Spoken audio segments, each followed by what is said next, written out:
Phía khang chương Thái có cao miền phượng cháy prey dạng khăn, ai nơi tỷ krong Bangkok có cổng pông rong tục đài cua, bà rùm chui đầy. Kết trâm thay ở tất tỷ xăm sắp khai bình đi cho năm pi pon mà phây pram phía khang chươngประเทศไทย nơi tại bản to cao miền phượng cháy prey dạng khăn chưa bị xây nơi krong khai chương máy, đài nơi tỷ nu, anh nhà thô riêng cả tham miền chấm nơi cắt đau chấm đuôn, ba mùi rồi. Ở chất sắp pram mùi, khả nạ krong tại srok, bà chiêng đào.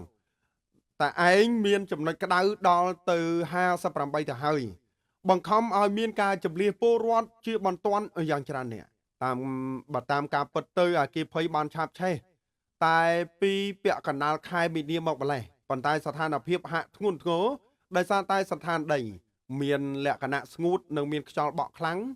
ធ្វើឲ្យអណ្ដាតភ្លើងរាលដាលលឿនអាគីភ័យនៅតែបន្តឆាបឆេះស្របពេលដែលរាជធានីបាងកកឯណោះកំពុងជួបទុកដោយសារអធិពលនៃគ្រោះរំជួយដីកម្រិតធ្ងន់ពីប្រទេសមីយ៉ាន់ម៉ាបណ្ដាលឲ្យបាក់អគារសវនកម្មកម្ពស់30ជាន់ដែលកំពុងសាងសង់ក្នុងខណ្ឌចតុចក្រ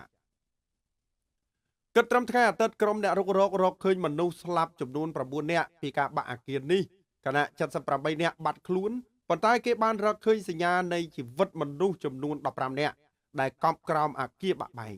គ្រោះរំជួយដីកម្រិតធ្ងន់នេះមានចំណុចកណ្ដាលនៅប្រទេសមីយ៉ាន់ម៉ាឯណោះជាមួយជំរឹង10គីឡូម៉ែត្រហើយវាធ្វើឲ្យរង្គើដល់រាជធានីបាងកកនៃប្រទេសថៃគណៈទូរលេខមនុស្សស្លាប់នៅប្រទេសមីយ៉ាន់ម៉ាកើនឡើងដល់ទៅ1644នាក់និងរបួសជាង3400នាក់ឯណោះជាចុងក្រោយបាទសូមជម្រាបលាបាទ